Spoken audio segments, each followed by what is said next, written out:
Salah lagu. Yo,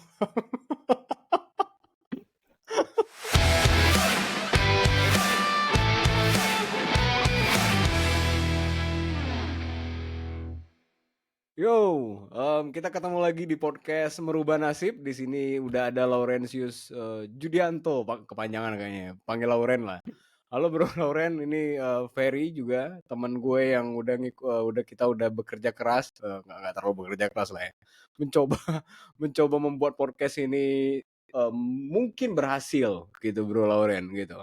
Jadi tujuan podcast kita nih teman-teman pengen ngangkat cerita-cerita teman-teman yang udah sukses gitu.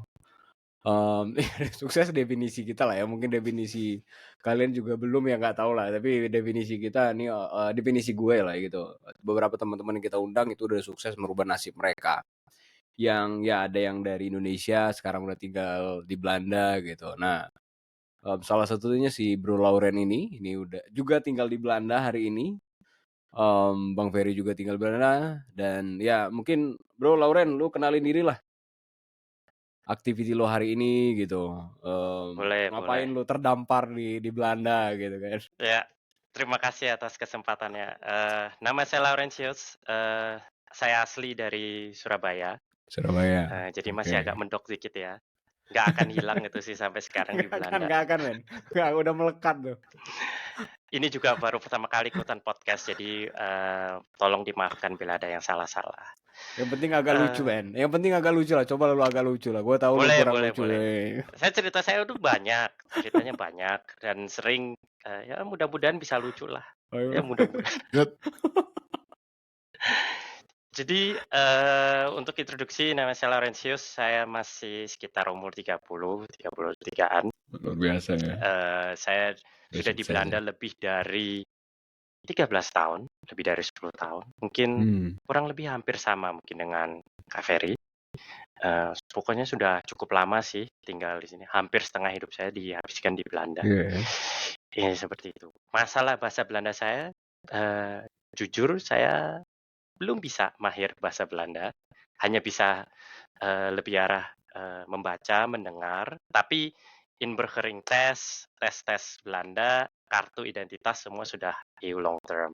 Jadi Nah, ini Nah, yang gue suka. Artinya gue tidak apa tuh? sendirian. Oh, ya, ya, ya, ya. Artinya gue nggak sendirian. tapi kan terlepas lu kagak mungkin lu bilang belum terlalu bisa bahasa Belanda, yang penting orang percaya kan. Lu udah punya usaha kan sekarang?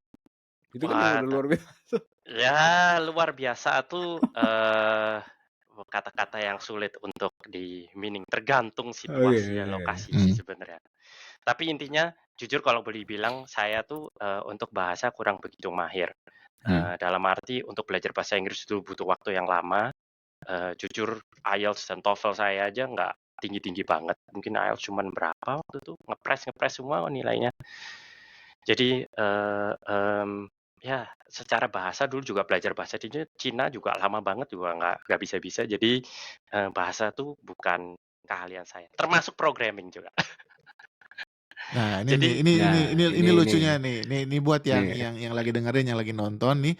Dari tadi Lauren bilang, oh ini sebenarnya nggak terlalu pinter, ini sebenarnya nggak terlalu pinter. Padahal sekarang bisnisnya itu pure dari programming. Bahasa Programming. yang dia nggak pinter katanya. ya jujur sih boleh dibilang kalau orang yang gampang belajar berbahasa, rasanya programming itu mudah sih. Karena kan banyak sintaks yang bisa dihafal walaupun tidak perlu selalu dihafal sekarang, tapi tetap butuh suatu kalau dihafal itu lebih memudahkan dan lebih mempercepat hasilnya.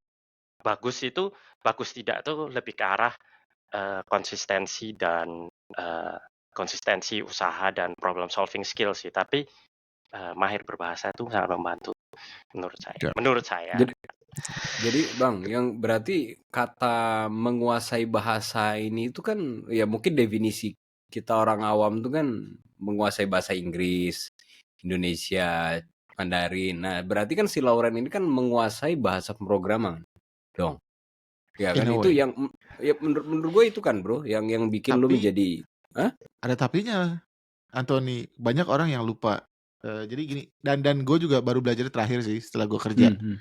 Dalam artian sebelum kerja gue selalu bilang, oh kalau gue nggak bisa berbahasa A, gue nggak fasih berbahasa A, maka gue tidak akan pernah bisa berhasil dengan apapun yang gue kerjakan. Makanya dulu selalu merasa tertekan ketika lagi ngurus skripsi, terutama di Belanda. Kayak grammar gue jelek banget, ya pokoknya parah lah gitu ya dibandingkan mereka-mereka yang dari Eropa gitu. Tapi ternyata di dunia kerja, di dunia bisnis sekarang, dan mungkin Loren bisa koreksi kalau gue salah, itu selama orang ngerti apa yang kita maksud, baik-baik aja tuh. Sebenarnya ya, in the end of the days, ketika di dunia kerja, grammar itu sebenarnya nggak sebegitu penting. Yang penting kita tidak miscommunication dan misunderstand each other, itu adalah nomor satu. Tapi di dunia akademis, master engineering, mau PhD, itu penting banget sih grammar. Tapi sekarang, dulu saya takut masuk master atau PhD gara-gara grammar saya itu jelek banget. Untuk tulis skripsi itu kebanyakan saya salah itu cuman grammar. 90% dibalikin cuma masalah grammar. Tapi sekarang kalau ada ChatGPT ya mungkin lain cerita ya. Perfect Nggak, sih, itu tapi perfect grammar. Tapi intinya itu juga jadi satu hal yang penting banget kita garis bawahi hari ini gitu ya. Soalnya banyak juga gue ketemu sama teman-teman kita di Indonesia yang minder, nggak pede karena merasa bahasanya jelek. Mungkin di atas kertas secara grammar kalau kita ngukur TOEFL dan IELTS mungkin ya. Tapi jangan sampai hal ini menghentikan teman-teman untuk ngomong, untuk latihan, untuk nulis di sosial media, dan banyak hal ya. Ternyata yang penting tuh mulai dulu gitu loh. Dan jadi kan ini beberapa episode sebelumnya juga kita udah bahas, ini kenapa sih teman-teman di Indonesia tuh kebanyakan mikirnya kadang-kadang mulai aja dulu gitu. Kalau masalah bahasa, mau bikin website kayak, mau bikin profile yang bagus di LinkedIn kayak, ya buat aja dulu gitu loh. Tapi karena kita sudah terlalu karena grammarnya harus perfect dan teman-temannya, akhirnya kita mundur teratur. But ya, kalau Loren sendiri merasanya begitu nggak sekarang? Atau Loren juga tiba ya udah gue hajar dulu sekarang? Ada dua sisi sih di sini. Satu, saya orangnya lebih cenderung kepada yang sisi overthinking sih. Sering banget overthinking. Tetap ya. Tetap. Oke. Sebelum saya menuliskan satu kode, saya pasti pikir semua implikasinya dulu. Side effect A, B, C sebelum mulai. Tapi di satu sisi itu juga sangat jelek sebenarnya untuk di dunia programming karena itu akan melimitasi kecepatan kita untuk evolve. Di mana orang-orang sudah masuk ke quantum programming, ada yang masuk ke AI, ada yang masuk ke sini ke situ, kita cuma masih mikir dulu, oh AI ini bakal ngapus kerjaan saya nih, wah mendingan nggak usah masuk dulu lah. Ini implikasinya apa nih sama program saya? Waduh, kebanyakan mikir kan jadinya. Tapi sebenarnya esensinya adalah yang tepat menurut saya adalah kita mesti tetap think before do. Itu masih tetap. Hanya kita harus keep doing that. Consistently think. Misalnya kamu mau belajar programming nih. Kan bahasa aja banyak. Ada PHP, HTML, CSS, JavaScript, Go, Rust. Pertama-tama jangan langsung masuk ke Go, jangan langsung masuk. Oh, karena semua Tokopedia pakai Go, Ya, karena gue banyak juga. perusahaan pakai PHP. Oh, karena teman-teman sekolah pakai HTML ya pakai. Jangan. Kamu mesti evaluate dulu, baca, listen, denger, datang ke event atau dengerin podcast. Mesti sedikit aja, masuk sedikit ya ke sedikit-sedikit. Nggak usah komit, cuman nanti you pikir arah yang baik kemana, apa yang saya butuhkan, baru jump in di situ. Esensinya kalau programming buat saya sampai hari ini juga, kalau tidak ada case study atau problem yang saya mesti pecahkan, saya nggak akan masuk ke situ. Jadi Karena pasti lupa. dibanding Iya, dibanding lu itu salah satu penyakit gue tuh, men, belajar programming dulu. Kerjaan gue bacain artikel mana yang paling bagus, mana paling mudah. Akhirnya gue nggak belajar, gue nggak jadi belajar ngoding. Kerjaan gue Iya, komparasi aja. iya, itu adalah satu kejelekan kayak dulu Android lawan Apple. Wah, belajar Swift atau pakai apa Dart atau Iya. kalau Flutter. CSS dulu Les atau SAS. Waduh, Iya. pusing lihat. Ya tahu SAS lebih bagus, Les tapi lebih begitu-begitu. Isinya tahu comparisonnya tapi ngetik satu kodenya nggak bisa. Jadi jangan gimana ya? Kita tuh kalau mau gini tips untuk orang yang mau masuk programming ya dari awal. Saya tuh jujur orang yang paling nggak suka programming. Untuk jamin baru tuh agak sulit. Saya butuh waktu lama untuk mencari. Tapi caranya adalah sama seperti belajar bahasa. Kita mesti cari project yang kita bakal pakai itu. Misalnya Anthony mau bikin website gitu untuk merubah nasib. Kan udah jelas, oh kita butuh website nih untuk upload konten, mesti begini gitu. Yeah. Mau nggak mau tiap hari, yuk coba coding dikit-dikit, tes ini, tes itu, ganti teks ini, tes itu. Lama-lama hafal jadi kebiasaan. Sama juga dengan bahasa. Kita kalau belajar bahasa cuman dari baca buku tapi nggak ngomong, nggak ketemu orang, pasti lupa. Hari ini belajar setahun 2 tahun lagi blank pasti. Jadi untuk programming itu harus menemukan case-nya dulu. Apa yang mau kita selesaikan. Dan 1 dan 2 hal yang sering orang, yang menurut saya tuh banyak orang pikir adalah, saya mau belajar coding supaya saya bisa menghasilkan uang lebih banyak. Karena programming itu dihargai dan dicari, dan itu menurut saya mindset yang salah. Oh, salah ya? Itu mindset yang salah. Karena kalau cuman berbasis uang, kalian tidak akan mengeksplor coding, tidak akan mengeksplor problem solving, kalian cuma mengeksplor bagaimana menghasilkan uang dengan programming. Dan itu niatnya kalian pasti sebentar mental dari programming. Iya. Karena motivasinya udah uang dulu ya. Iya.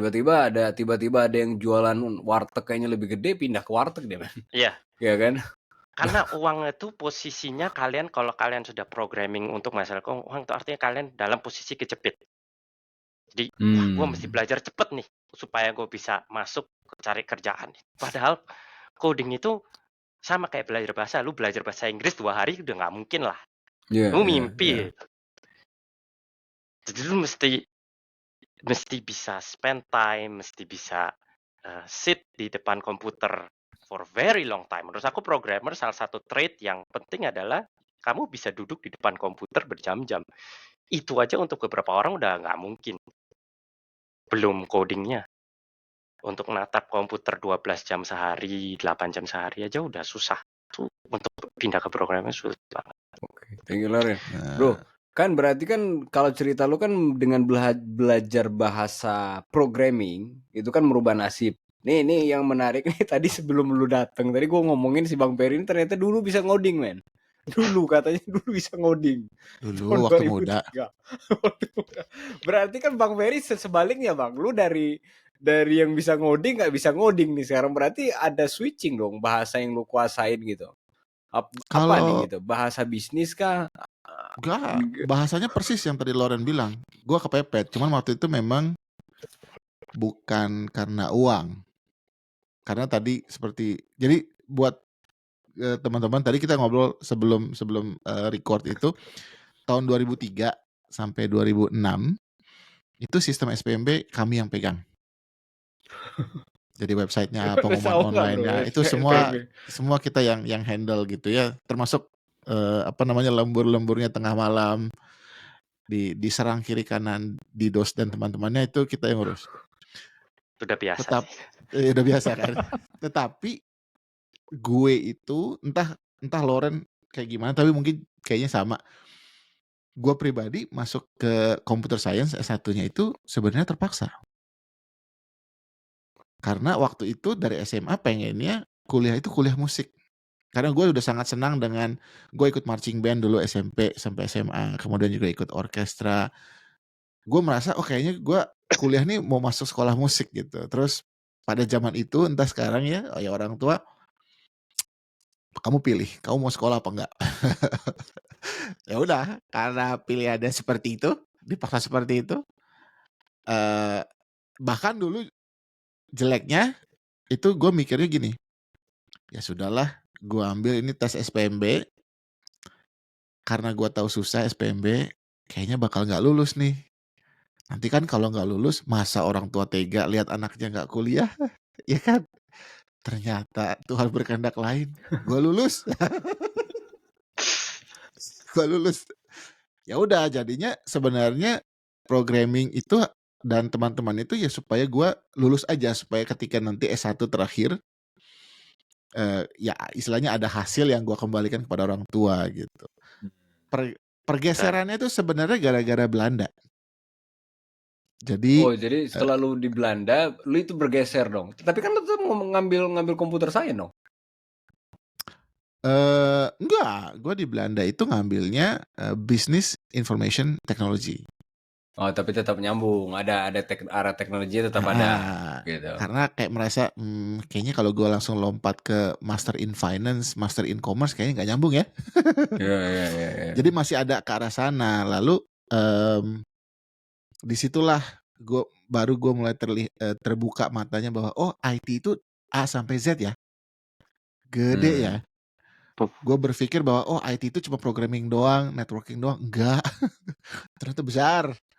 Nah jadi gue merasa oh ternyata gue masih bisa di IT nih, tapi dari sisi yang mungkin ya governance-nya, risk management-nya, kemudian ya lebih karena dulu fokusnya di enterprise architecture, business analyst gitu. Jadi masih touching IT, tapi sebenarnya seperti sekarang gitu kalau ditanya software apa yang paling sering lu pakai? Oh, Microsoft Word dan Microsoft Excel. dan PowerPoint gitu ya untuk presentasi gitu. Tapi ya gua nggak tapi gua memang waktu itu memang niatannya bukan uang, di awal dengan terpaksa, tapi makin ke sini dari mulai master, dan benar kata Loren tadi, nggak hanya untuk programming di bidang gue, kalau niatannya uang, oh gue udah mental dari jauh. Apalagi di bidang security udah jumlahnya orangnya jarang, pressure-nya tinggi, workload-nya sangat-sangat besar.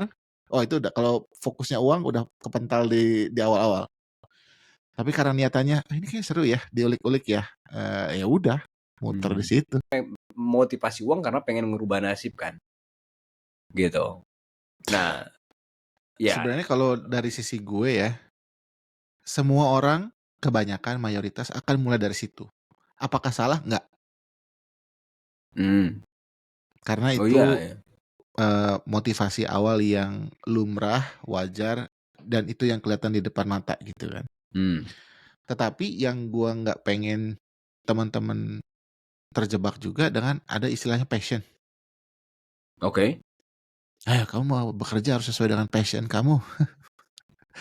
Yang lain bukan pekerjaan, no. Kadang-kadang dan di banyak hidup banyak orang termasuk kayak gue, passionnya lu tuh baru ketahuan nanti di belakang setelah lu menjalani A, B, C, D. Oh ternyata gue sukanya ini dan gue nggak tahu. I see. Iya. Gue nyemplung ke entrepreneurship itu kalau tidak ikut training dari employer gue sebelumnya, gue nggak pernah tahu. Gue hanya merasa kenapa ya gue tiap 2 tahun ada ganjelan gitu loh, kok kayak ada sesuatu yang harus gue lakukan berbeda, ada sesuatu yang gue lakukan berbeda. Kalau kita fokusnya di passion uang, ayo udah kemana-mana. Tapi buktinya bisa dijalani. Jadi maksud gue gini loh, tadi gue bilang kan, tidak salah kebanyakan orang ya, dan gue juga awal atau banyak kan. orang awalnya mungkin mikirnya karena uang, maka gue akan melakukan A, melakukan B, melakukan C. Tetapi pada akhirnya kebanyakan yang terjadi adalah kita tuh menekuni sesuatu dan kita merasa senang dengan itu, lama-lama uang datang sendiri. Benar. Setuju. 100%. Gua tidak suka jadi auditor. Percayalah. selama 8 tahun jadi auditor, hal yang pertama 8 kali tahun, lu nggak suka gua tapi lu 8 tahun, men. ya karena terpaksa, karena kalau gua tidak bertahan, gua akan dideportasi kan? Oh iya ya. Ya, Iya kan? Jadi itu adalah kesakitannya salah lebih satu Iya itu kan? adalah salah satu hal yang paling berat sih untuk diaspora di Belanda yang khususnya untuk menjadi seorang diaspora di Belanda yang berawal dari student itu butuh perjuangan luar biasa. Nah, nanti Oke. kita bakal Butuh masuk ke perjuangan detail luar di biasa. situ sampai kenapa Loren bisa bertahan. Tapi dari gue sendiri, yang bisa membawa karir gue internasional itu audit. Yang bisa membawa gue keliling dunia ke 52 negara itu audit. Apakah gue suka? Tidak. Gue berusaha untuk keluar dari dunia audit. Gue ganti profesi yang jauh dari audit. Tebak sekarang gue bisnisnya, duitnya dari mana? Dari audit ternyata. Audit lah. Oke, Itu by the way, juga itu enough juga buat gue sama lah. sih. Loren. Mirip sih. Saya pikir-pikir mirip sih sama Kak Ferry sama. Saya juga sudah 10 tahun lebih di e-commerce, terutama web development di bidang Magento khususnya. Tiap kali juga sebenarnya kepengen exit karena Magento tuh sulit banget. Tapi ya harus stay di situ karena kalau kita mau jadi pengusaha atau mau usaha sendiri atau mau bertahan hidup di Belanda ya opsinya makin jujur kalau masih lulus kuliah gitu mungkin masih banyak ya. Tapi kalau kita sudah mulai menggeluti profesi itu lebih dari 3-4 tahun, akan sulit untuk makin lama makin keluar dari situ. Karena mungkin gaji kita makin tinggi, kita jadi dari junior ke medior ke senior, terus suruh balik lagi ke junior lagi, kayaknya agak sulit deh. Dan banyak orang kadang-kadang mungkin akan mengambil jalan transisi yang lain daripada kayak wah saya dulu senior programmer terus jadi koki chef gitu udah hampir jarang lah. Saya bilang nggak mungkin tapi bukan nggak mungkin Panjang tapi ya. panjang lah. Panjang ceritanya. Saya udah berapa kali juga dalam programming sendiri aja juga bisa pindah bahasa, bisa pindah framework, itu aja juga udah susah. Saya bilang lagi, karena kalau tidak ada case untuk pindah, itu sulit banget untuk belajar sesuatu yang baru. Hampir impossible. Buat saya sendiri kalau saya tidak menemukan kasusnya, itu nggak bisa. Oke. Tapi kalau gue boleh geser dikit nih, boleh geser dikit nih, gue penasaran. Meskipun gue kenal Loren sekian tahun yang lalu, tapi ada satu hal yang gue nggak pernah dengar dari Loren sendiri. Tadi kan kuliah, belajar programming terpaksa. Setelah lulus, kenapa akhirnya memutuskan udah gue bertahan di negeri ini dengan apa yang gue nggak suka dibandingkan gue pulang ke Indonesia yang mungkin di Indonesia I don't know, mungkin orang tua punya usaha untuk dirimu, tapi maksudnya kenapa lu kan tadi lu sendiri juga bilang gitu sebagai diaspora di Belanda itu tidak gampang sebenarnya, yang which is banyak orang cuma ngeliatnya oh kayaknya enak ya tinggal di negeri orang gitu, tapi lu memutuskan untuk ya gue stay di sini deh dengan apapun kesulitannya. Pertama-tama ini berlaku untuk dulu kita ya rasanya 10 tahun yang lalu. Setelah kita lulus kuliah HBO atau universitas di Belanda, itu selalu kita dikasih kesempatan 1 tahun untuk subyar namanya. Itu visa ekstra. Subyar? Subyar itu kayak search year kalau bahasa Inggrisnya. Jadi waktu untuk mencari kesempatan 1 tahun di mana kita dikasih chance untuk cari kerja dan bisa bertahan di Belanda outside dari lulus kuliah itu. Jadi kita dikasih waktu sama pemerintah kalau kamu mau stay, kamu cari kerja. Dan di situ saya pikir wah saya akan menggunakan sukyar saya untuk at least collect work experience lah di Belanda. Jadi ketika pulang di Indonesia nggak langsung kayak dari nol gitu loh, paling nggak wah pernah ngomong ya saya pernah kerja di Belanda, saya punya experience di Belanda. Dulu kalau ditanya apakah saya mau pulang ke Indonesia ya pasti in the end of the day mau pasti saya untuk pulang ke Indonesia pada waktu itu karena tinggal di Belanda tuh cukup membosankan ya untuk beberapa orang tuh rasanya membosankan kok, terutama kita tinggalnya waktu itu Membosankan tapi membosankan lu sudah 13 tahun. Ya, gimana ya, 1 dan 2 hal itu waktu bergulir cepat ya. Jadi Cepat ya, ya. tanpa terasa sudah cukup lama. Tapi kalau ditanya kehidupan sehari-hari di Belanda tuh sangat monoton. Sangat monoton, sangat, Oke. aktivitas nggak terlalu banyak. Kalau ditanya kita semua weekend ngapain, pasti jawabannya kurang lebih sama. Kalau nggak bersih-bersih rumah kita, ke sentrum, makan, ke pasar, udah, gitu. Balik lagi tadi, hidup di Belanda membosankan. Terus kenapa Membosankan, bertahan? men. Karena kembali lagi, keterpaksaan. Memang bukan memang tujuan podcast ini memang, lebih ke arah merubah nasib ya, tapi rasanya jawabannya kita merasa terpaksa mulu. Sebenarnya, bukan terpaksa sih, pulang tuh selalu pilihan, stay itu juga pilihan. Cuman kita Ya. harus ngelihat opsi mana yang menurut kita ke depannya bagus untuk kita. Sampai tahun kemarin saya melihat opsi pulang tuh masih sulit, karena saya tidak tahu landscape Indonesia, atau pas lagi lulus kuliah juga saya nggak tahu siapa-siapa, mau kerja di mana juga nggak tahu, work experience kurang. Jadi pada waktu itu saya pingin koleksi work experience dulu. Lama-kelamaan setelah punya work experience, saya pingin coba kerja di tempat lain lah, coba, perusahaan lain mungkin gajinya lebih bagus, atau programming-nya lebih bagus, kliennya lebih gede. Mungkin experience nanti kalau pulang ke Indo nggak usah mulai dari junior, mungkin bisa langsung medior atau Iya, manager. iya, iya.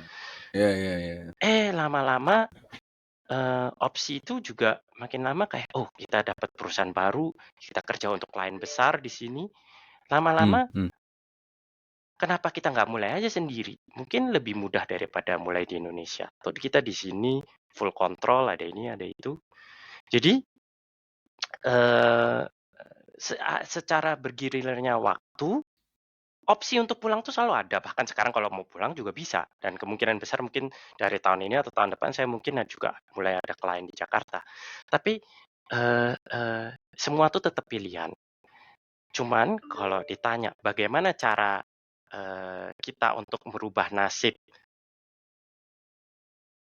yang menurut saya paling efektif adalah punya mindset yang baik. Punya mindset yang kuat dan mindset yang baik untuk merubah nasib kita sendiri.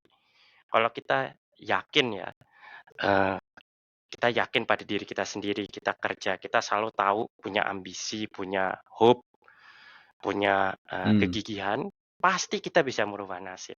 Setiap orang memang punya start masing-masing. Jujur kalau boleh bilang, saya rasa saya dan Kak Ferry nggak lahir di keluarga yang berkurang, enggak. Pasti lumayan, kalau orang Indonesia lihat pasti lebih dari cukup. Karena kita bisa ke Belanda, kita bisa ini itu. Tetapi itu hanya start. Finish line tidak ditentukan di mana kalian start. Iya. Itu orang nggak boleh lupa.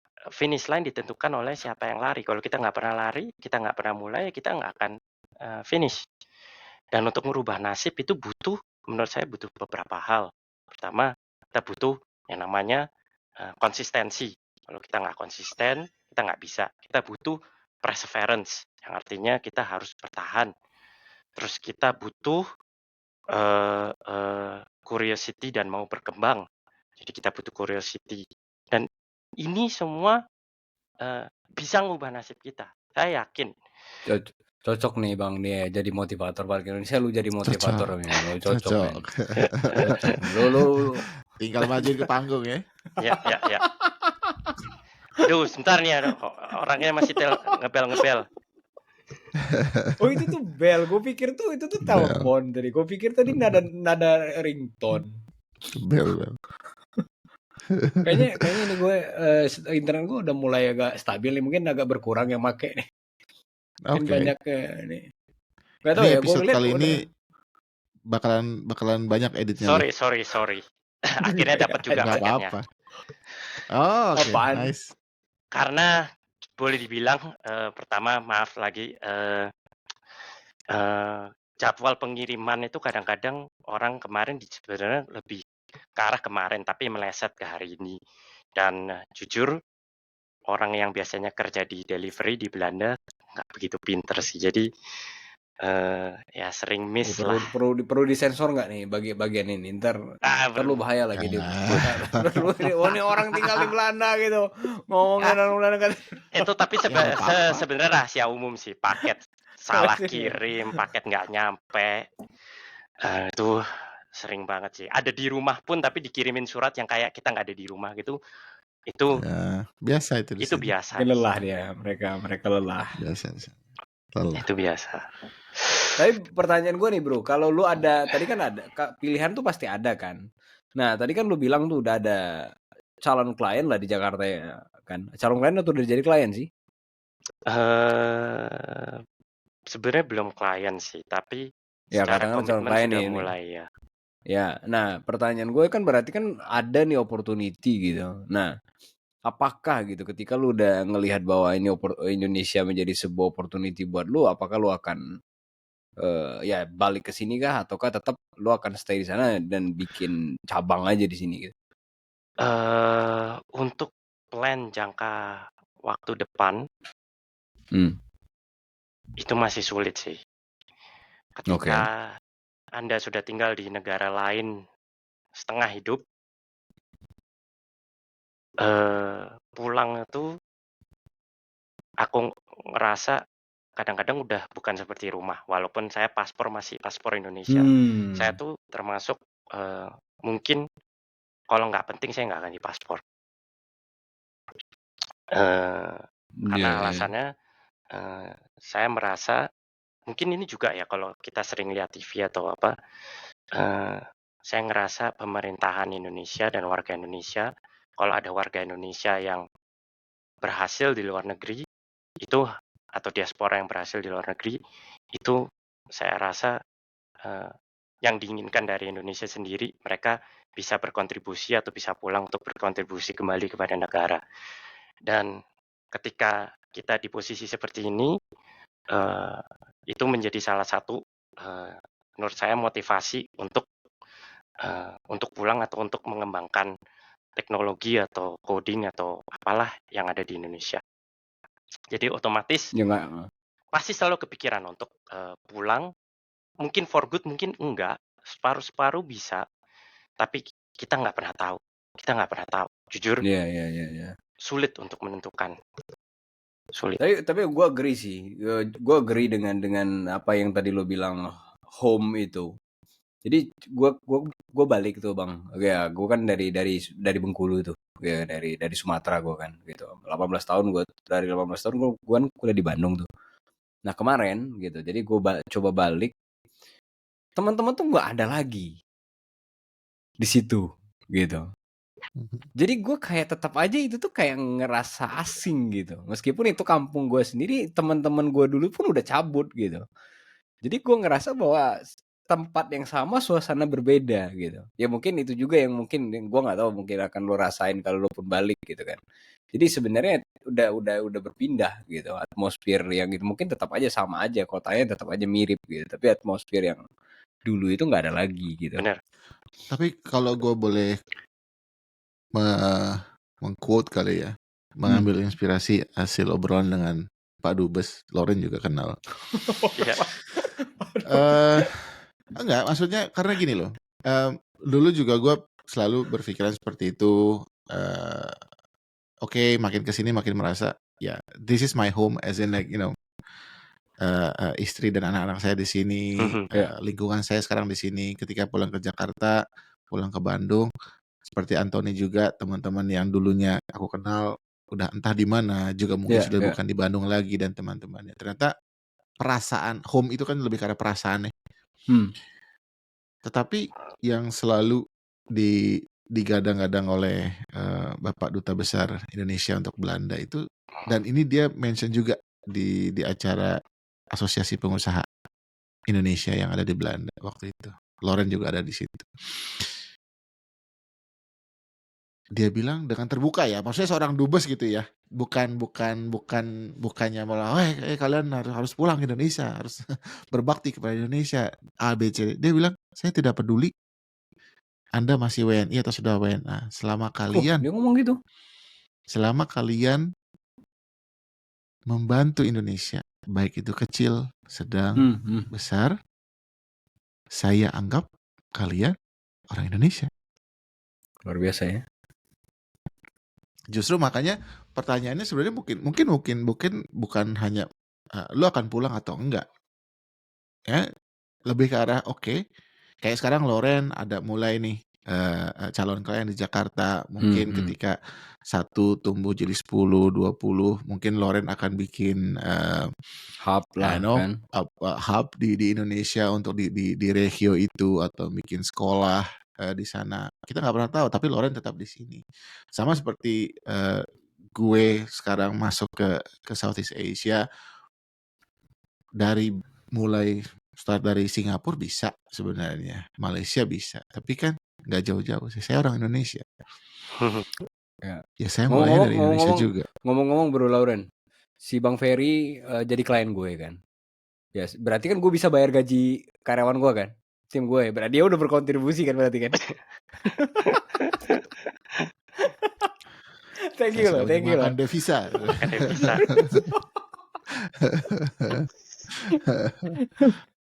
Saya iya benar, setuju sama itu quote tadi. Ya. Pak Dubes ya. Gimana? Ada juga beberapa miskonsepsi tambahan yang saya tahu. Ada beberapa orang yang bilang, ya saya sebagai diaspora atau orang biasa, saya sebenarnya semua orang kalau ditanya apakah kalian mau membantu negara, jawabannya rata-rata pasti iya kalau bisa. Tapi banyak orang juga berpikir lebih ke arah idealisme. Ketika mungkin saya sudah punya kemerdekaan finansial, ketika saya sudah tidak memikirkan hasil kerja, saya akan membantu. Tapi itu sebenarnya menurut saya itu mindset juga yang salah. Menurut saya orang kaya pun juga masih kerja, konglomerat Indonesia semua juga tiap hari juga masih kerja. Jadi kapan merdeka finansial? Ya nggak ada. Saya rasa juga pekerjaan atau bisnis apapun di era yang sekarang, saya rasa tidak ada yang berumur panjang, jarang sekali. Semua naik turun. Kemerdekaan finansial itu cuma ilusi menurut saya. Jadi untuk membantu negara atau berkontribusi itu butuh niat dan usaha dari setiap masing-masing individunya. Untung si Bang Ferry ini bukan financial consultant, men. Kalau nggak lu udah di debat berpanjang nih episode kita nih jadi. Waduh. Tapi itu kan financial consultant. Itu kan pemikiran saya. Jujur kalau dibilang saya kemerdekaan finansial itu belum pernah bisa saya alami, walaupun punya investor, punya perusahaan, punya PT. Kemerdekaan finansial, ya kamu pikir punya PT, punya investor, kamu nggak bisa ditendang? Bisa. Iya. Tapi tetap sih, gue pun ya ngerasa ya, gue pun sampai mati kayaknya akan ngelakuin hal ini sih gitu. Ketika pun gue udah passive income ya, gue mau ngapain gitu. Betapa membosankan hidup kalau nggak ngapa-ngapain juga. Iya, orang yang berpikir passive income, sorry menyori, adalah orang yang memikirkan baru anak tangga berikutnya. Ketika kalian sudah melewati fase di mana kalian punya passive income, pasti nggak mau kayak, wah gue nggak usah kerja deh. Mungkin kalau udah pensiun mungkin lain cerita ya, mau menikmati hidup atau apa. Tapi pasti orang-orang karena kita manusia, kita pasti berpikir, wah kalau kita bisa begini, bisa begitu, lebih enak nih. Pasti ada kerja, ada effort, mungkin mau investasi. Pasti ada, nggak mungkin terus kita kayak, kita punya 30 miliar di bank, terus sudahlah besok gua ke Bali aja, nggak ngapa-ngapain, di bawah tenda minum Coca-Cola. Who does that? Nggak ada, hampir nggak ada. Bukan bilang nggak mungkin, tapi chancesnya kecil lah. Kamu pasti melakukan sesuatu. Tapi intinya yang saya mau ngomong adalah nggak usah nunggu-nunggu lah kalau mau membantu. Toh membantu negara tidak selalu membutuhkan uang kan, cuman mungkin effort, niat aja cukup kok. Selama kita mau usaha pasti ada hasilnya dan pasti ada ini. Kalau menurut gue sih kontribusi paling paling powerful at the same time mungkin paling affordable tuh mungkin pendidikan ya, bro. gitu. Karena ketika lu bisa berbagi sesuatu hal dan itu bisa merubah mindset ataupun harapan seseorang, itu tuh akan bisa merubah bukan hanya dia tapi keluarganya, bahkan lingkungannya gitu. Itu yang menurut gue sih, ya banyak orang kayak gue nunggu gue stabil dulu bagi ini. Sebenarnya kan ketika pun lu sedang berjuang, lu tetap bisa berbagi apapun itu kan. Bagaimana proses lu, bagaimana lu, ya mungkin kegagalan lu bagi, itu pun sehingga orang tidak perlu melakukan kesalahan yang sama kan. Itu pun ya udah menurut gue udah sebuah kontribusi gitu. Menurut gue sih, nggak tahu nih si Bang Ferry ini. Ya, Gitu. sama aja. Kan maksudnya awalnya tujuan kita bikin podcast ini in the first place kan juga begitu kan. Iya. Ini kontribusi kita lah sih. Terlepas ada yang nonton atau kagak sih. Ya, karena tapi subscribernya berapa juga kita nggak peduli. Kita kan belum mulai terlalu lama. Tapi maksud kita kan begini, dari awal kan kita bilang gini. Kita kan yang namanya sukses itu definisi orang beda-beda. Oke. Tapi sesedikit apapun ketika kita hanya bercerita seperti ini, siapapun yang mendengarkan nantinya, sesedikit apapun yang dia dengerin, misalnya dia lompat nih dari menit 1, dia lompat ke menit 10, terus tiba-tiba besok dia bilang, oh kayaknya gue bisa ngikutin nih yang bagian ini di menit ke-10. Itu kan juga sudah mencari inspirasi kan. Cuman berkontribusi. Asal muasalnya podcast ini kan selalu ya udah kita bikin dulu aja. Ya, itulah yang bisa bilang, jangan pikir sukses dulu, jangan pikir jumlah viewer yang akan nonton, jangan pikir lakuin aja dulu. Nggak ada viewer, nggak ada subscriber itu belakangan. Yang penting bikin dulu kontennya. Itu yang nggak boleh kebalik gitu loh. Jadi jangan stop langkah karena pikir-pikir wah kalau upload konten ini nanti viewernya turun, atau ya itu memang harus dipikirkan. Tapi kebanyakan orang itu overthinkingnya di sini. Overthinkingnya kayak uang, viewer, ketenaran. Menurut aku kalau aku belajar juga dari orang-orang yang udah cukup sukses, rata-rata sukses itu juga nggak mungkin orang sukses sekali langsung sukses. Menurut saya mesti melewati banyak fase kegagalan, fase di bawah. Nggak ada orang yang berhasil tanpa nggak ada orang yang bisa terbang tanpa pernah jatuh. Nggak ada menurut saya. Saya mau pernah bangkrut udah berapa kali, sampai personally bangkrut, bahkan bulan ini aja belum tentu terima gaji. Jadi pikir-pikir punya perusahaan enak, belum tentu. Responsibility-nya banyak. Tapi itulah kenapa dibutuhkan suatu perseverance, dibutuhkan suatu konsistensi. Sama yang kamu bilang tadi, pendidikan ya penting banget. Tapi yang lebih penting dari pendidikan juga mindset. Kalau mindset kita selalu ya gimana ya, saya ngelihat mindset kita tuh agak kadang-kadang egois, iri hati, selalu ngelihat banyak sosmed, ngelihat orang ini itu, wah tetangga beli mobil baru, gue juga mesti beli. Tanggal liburan gue kok nggak bisa liburan, terus jadi minder lah, terus jadi iri. Nah, itu yang salah. Yang mesti kita lihat sebenarnya untuk merubah nasib itu simpel kok. Kita hari ini nggak bisa apa, kita tuh besok mesti oh hari ini saya nggak bisa programming, ya besok saya belajar programming sedikit-sedikit, dan itu dilakukan secara konsisten, persevere selama periode yang nggak sesimpel itu. Mau tiap hari baca separagraf, yang penting kalau kamu konsisten, eventually aku yakin mulai separagraf setelah 2 minggu jadi 2 halaman per hari. Selama ada konsistensi dan perseverance, pasti nasib berubah. Yakin, apalagi diikuti dengan doa. Amin. Pasti. Amin. Kerja keras itu nggak pernah bohong. Pasti ada bantuannya. Ini episode ini gue lebih banyak diam karena gue terpaku dengan wah ternyata adik kelas gue sangat-sangat bijaksana. Udah kayaknya dari bahasanya udah cocok dia melanjutkan perjuanganmu di organisasi politik itu, Bang. Aduh, jangan dong. Jujur lah, politik. Saya nggak suka sebenarnya politik gitu.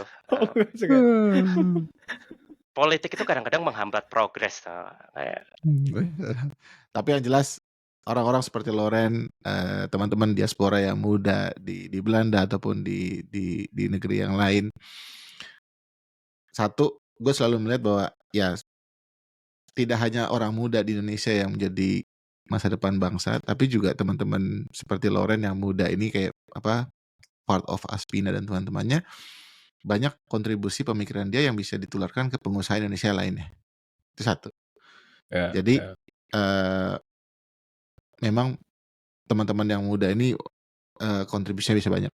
Kemudian yang kedua, seperti tadi kita udah diskusi di tengah dan Loren juga bilang, dan di episode sebelumnya juga gue pernah bilang bahwa ada satu kerinduan gue bahwa kayaknya gue berharap, bukan kayaknya, gue sangat berharap Indonesia itu one day akan seperti bangsa India dan bangsa Cina, di mana kolaborasi antara diaspora dengan mereka yang teman-teman masih di Indonesia itu sangat erat. Bagaimana kita berkontribusi, terus menjalin hubungan itu dipermudah gitu. Sekarang itu kesannya diaspora dan teman-teman kita yang masih di Indonesia tuh gapnya terlalu jauh. Teman-teman diaspora yang ingin berkontribusi selalu dipersulit. Oh, Anda tidak punya ini di Indonesia, Anda tidak bisa begitu. Berbeda dengan teman-teman kita yang dari India atau Cina yang ya ayo gitu, kalau lo mau bantu negara ini berkontribusi, kita kasih kemudahan ini, kita kasih kemudahan ini. Kita tuh selalu ada gap yang selalu besar gitu loh. Dan sebenarnya dari hal-hal yang kayak gue bridging bisnis dengan Indonesia, Loren bridging bisnis dengan Indonesia. Minggu lalu kita ngobrol sama Frederick, dia bridging pendidikan di Belanda dan di Indonesia. Kita pengen, dan pengen juga kita ada dari sisi Indonesia yang menyambut uluran tangan kita gitu loh. Kita nggak butuh dananya, kita nggak butuh perlakuan istimewa, tapi yuk sama-sama ngulurin tangan gitu. Yang dari Indonesia ngulurin tangan ke Belanda, yang Belanda atau negara lain ngulurin tangan ke Indonesia, sama-sama kita bisa kok kayak bangsa lain gitu. Mungkin gini Bang, mungkin bukan karena kita nggak mau, mungkin karena takut. Jadi kasta kalian tuh udah berubah Bang. Waduh, itu kita jadi sudah berubah. ngomong kasta di mana nih? Kadang-kadang takut ya. Memang mungkin gelar diaspora tuh dianggap luar biasa. Mungkin memang banyak diaspora. Saya rasa yang ada di luar-luar itu memang mungkin secara financial lebih independen. Saya rasa cukup banyak ya. Tapi kalau kemarin saya dengar cerita dari Kak Ferry yang take home pay-nya berapa per bulan, 1 juta, saya ngerasain berapa tahun seperti itu. Setelah dipotong ongkos kanan kiri tinggal 1. Bener? Iya. Pernah juga ya lu ngerasain itu ya? Iya, memang secara gaji gede mungkin. Wah, potong ini, potong itu, potong ini, potong itu, habis. Sama. Jadi mungkin kerja di Indonesia, dulu bahkan saya pernah kerja programming sama orang yang ngelap meja saya, gedean yang orang yang ngelap meja saya. Karena teksnya lebih kecil. Teksnya lebih kecil, terus... sorry. Teks itu maksudnya gara-gara bukan orang situ gitu? Bukan. Kan teksnya progresif ya, seperti di Indonesia. Jadi kalau sampai level teks gaji tertentu, pajaknya sekian persen. Kemudian ketika kita naik juga nih persentasenya. Tapi kan naik persentasenya bukan di sini, bukan naik 1%, enggak. Naik 12,5%. Ya. Jadi begitu pindah tax bracket sedikit aja, mendingan gajinya turun dikit, nggak lewatin tax bracket daripada naik. Tapi dulu saya ngomong karena saya juga dulu baru lulus kuliah, opsi saya terbatas juga karena kalau nggak ada kerjaan pulang jadi ditekan gitu sama perusahaan. Kita nggak tahu opsi lain kan, kita nggak ada network, kita nggak tahu siapa-siapa. Jadi bilang gaji ini ya udah standar lah. Padahal kalau sekarang ditanya ya nggak ada yang percaya dulu saya pernah gaji segitu. Masa saya sama orang yang ngelap meja, tinggian yang ngelap meja. atau hampir sama gitu. Mendingan Bapak yang mendingan Mas duduk yang programming, saya yang ngelapin mejanya. Nah itu dia. Nggak stres ya. Nggak ada Jam stres. selesai selesai. Iya. Datang pagi ngelap, pulang sore ntar malam ngelap lagi. Cuma 2 kali atau siang-siang sambil beresin kantin gitu. Programmer datang udah dicek login, pulang dicek login, kalau nggak beres ditanyain kenapa nggak beres. Aduh. Udah nggak ketemu titik koma yang mana kelebihan gitu kan. Jangan ditanya. Parentesisnya mana yang hilang nih, kok kayaknya ada yang susah. Dan pekerjaan programming itu butuh ownership tinggi. Itu yang orang selalu sering lupa. Kalau kita cuman programming asal-asalan, nggak ada ownership-nya. Walaupun bahasa programmingnya nggak terlalu bagus, misalnya saya ngomong HTML, CSS aja. Kalau kalian jago banget HTML, CSS aja, nggak usah JavaScript. JavaScript itu udah programming. HTML, CSS menurut saya masih bukan programming karena nggak ada logiknya, cuma patterns. Itu aja kalau kalian jago di situ, konsisten, punya ownership tinggi, itu aja hasilnya bagus banget.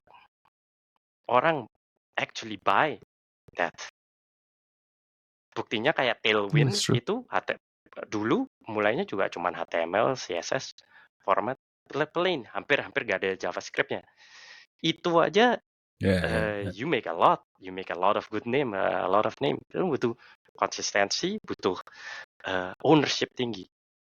Karena coding itu mulai itu mungkin buat beberapa orang yang sangat jago coding ya nggak kayak itu mungkin mudah, tapi maintaining that over years itu sulitnya di situ.